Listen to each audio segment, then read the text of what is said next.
to my channel. This week, before we dive into our book of the week, which is The Whool by Donnelly, I want to share the upcoming books that I have, all published by phenomenal indie authors. I have Conjugal Visit by Carlotta Hadnott Griffin. I have The Bricks That Built She by Charlese Milford. I have The Sword of Greed and Envy by MC Clay, and this is book 1 of that series. I have a lot of series books. I have The Pits, which is also book 1 of a series by Campbell. I have the prequel of the Frosted Realm series by Kline, and this one is called Vanish. I have book 1 in the Melody Green series, Merciful by Michelle Farrell. And then I have Lust and Lies, which is book 1 of the Jamie Reynolds Chronicles by Casandra Charles. Okay, so I have all of these amazing indie books that I have read. Some of them I enjoyed, that will be coming up. I also have some books by other authors that, you know, big name authors. I have Grown by Tiffany D. Jackson, and I also, by the same author, I have Allegedly. So I have these, as well as many other ones. So just going ahead and diving into The Whool by Donnelly. Let's go ahead and check out the back, see what we're going to be getting ourselves into. An ominous discovery leads to a horrifying mystery unfolding over 1,000 miles away. An unknown danger has come to the small Midwestern town of Burroughs, and once it's there, it's already too late. What is happening? How will it end? So, just straight from the back, it doesn't really tell us much about what's going to be going on in the story. And then the cover is also kind of obscured, so we don't really know what's going on. But as you dive into the story, you learn that our key player here is going to be Felix, and the ominous thing that's making the whole sound.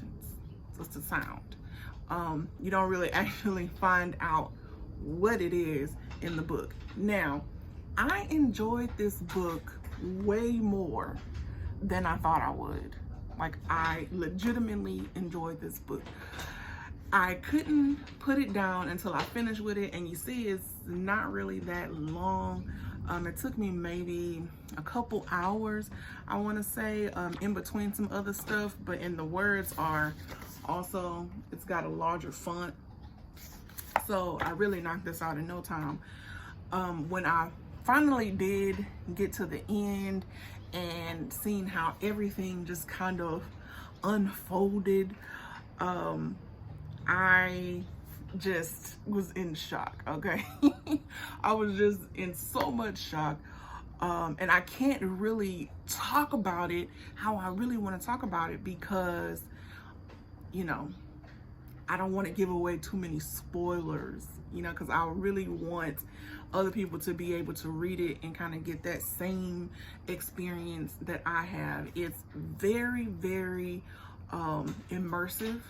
So once you start in it, you're just like, okay, what's gonna happen to Felix? All right, what's coming after him? What's going on in the town? What is the thunder? Is it gonna rain? Is it not gonna rain? Who knows what's going on? Then bodies just start turning up, just in these weird fashions. Like, a lot happens in here. When I put this book down, I immediately wanted to Google the Milk Boy lore and find out as much as I could about it because I was really intrigued, and then come to find out that it's actually something that the author made up himself. So that was interesting. And now, since this book has come out, He has also released the prequel, which is titled The Milk Boy. And then you can get them both. You can get this version, or you can get the Milk Boy and the Whool together in a limited edition version. And I believe if you get it between now and December, he's donating all of the proceeds to St. Jude's, I believe. So I would definitely recommend getting the limited edition version of it, just because it's a great story. Number one, it's a great story. It's a great novella. Okay, if you're into creepiness and ominence and, you know, just really ghouly vibes, like, it's a great time for that. So yeah, I can't really say everything that I want to say, and it's kind of bugging me out, because I really want to get in and talk about this. But yes, it's a great time. It's a great time. I enjoyed it. I did read The Milk Boy, because like I said, I really enjoyed this and I wanted to find out a little bit more of the lore. But The Milk Boy, for me, it wasn't as good. I'm not saying that it was bad, it just wasn't as good as the Whool. And, you know, it was kind of a letdown for me. Other people who read it, they may say something completely different, but for me, it was kind of a letdown, considering how good the Whool is. And it just didn't, I don't know, I guess I wanted more. Like, I would like to see this book like this thick, okay? Just expand upon this universe. I could definitely see some kind of fan fiction being made out of this, like maybe on the level of Slender Man. So yeah, so I really enjoyed this. You know, I'm really into creepy, I'm into mystery, I'm into suspense, big time, and this provided all of that. And yeah. So, have you read it? What did you think about it? Were you as intrigued as I was?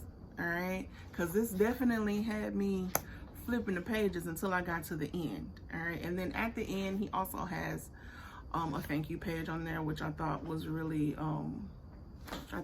sweet. It was a really nice touch. Okay, so yes, like I said, that is the Whool, and I have so many more upcoming indie books by some really great authors, and I'm excited to be sharing them with you guys. And then also, you know, the other books that I've read as well. So I've really been throwing myself into reading, and reading for fun, really, because I love it. Also, I'm on fall vibes. All right, wanted to share that with y'all as well. I'm sitting on my deck today. Anyways, so that's going to conclude this installment of the book report. And until next time, guys, happy reading.